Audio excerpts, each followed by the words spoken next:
5 years to make this film. What happened is that somewhere along the line, I was always interested in making films. And one day I walked in and bought all this professional equipment, including professional cameras and sound equipment. And I thought I was ready to make a film because I had read enough books. And when I tried to make a film, after 50, 60 hours of footage, which is spending 2 years into it, and I really reviewed the footage very carefully without emotional sort of attachment. When that happened, I realized it was absolutely meaningless. There were really nice footage, bad sound, sometimes the lighting was off, and I realized it's not going to work. So I took all of that 50, 60 hours of footage and I garbaged them. And then I went and joined New York Academy of Film, where I started learning the craft of filmmaking. I really learned how to make. I made lots of about 8 different short films. And when I made those films, I realized how films are put together. Then I made a shorter documentary, but this was the first feature-length documentary I made. And that's when, by the time I finished this film, although I started 5 years ago, all of this process had to go through. And so it took me 5 years. So what sort of best practices for artists that's trying to have a place in galleries around the world, including yours? What kind of advice would you able to give? Well, what it is that, first of all, galleries are very much on a micro level, very much like a studio, a film studio, where all the actors and actresses want to get into Hollywood film world. Everyone wants to get into it. How many will get in? It's creativity and talent, ability to act and ability to paint here and produce the work. Second, the endurance power.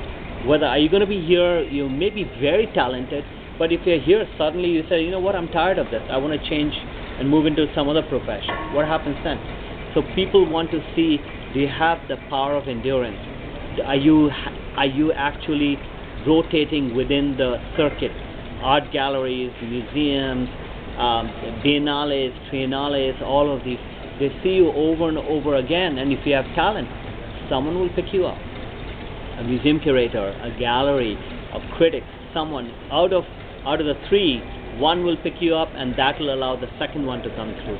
If a critic picks you up, the museum curator will pick you up, and the gallery, or vice versa. Gallery picks up the critics, and the museum curator will pick you up.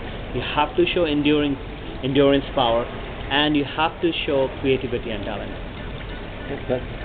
For yourself, how do you choose the kind of content that would make it into your gallery? And at the same time, as well as the films that you're making, what kind of criteria do you look for? Well, I have a mission statement, and the mission statement is intercultural dialogue. And any artist who's exploring a culture other than their own, whether you're a Western artist, let's say you're looking at Asian cultural themes or language that has some relevance, and vice versa, Asian having lived in the West or in Africa or Latin America, some kind of confluence of cultures I'm interested in.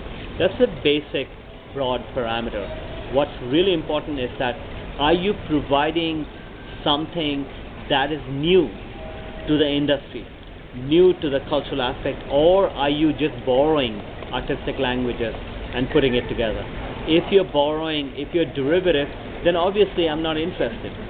But if I see that you're extending the language and there's a real validity to the work, and then you have this constancy, you are constant, you are there working every day, and you have a body of work to show that you have worked every day, then yes, because I'm not a micro gallery, I'm not a new gallery, we have already established gallery, we're fairly well known across the world. So you can't go into overnight, if you're a young artist, can't shoot into get into the major sort of studios. You have to work your way through. But we also have young artists that we place next to really, really famous names, and so we create a dialogue between the two. So the established artist pushes the young artist up, and the young artist provides the dynamism for that space.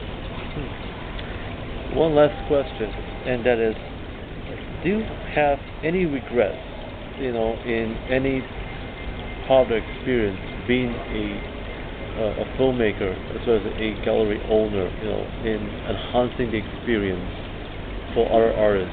Were there any disappointments that you saw that you have regretted that shouldn't be the piece that should be part of the gallery? I don't have any direct regrets like that, but overall regrets, yes. In the context of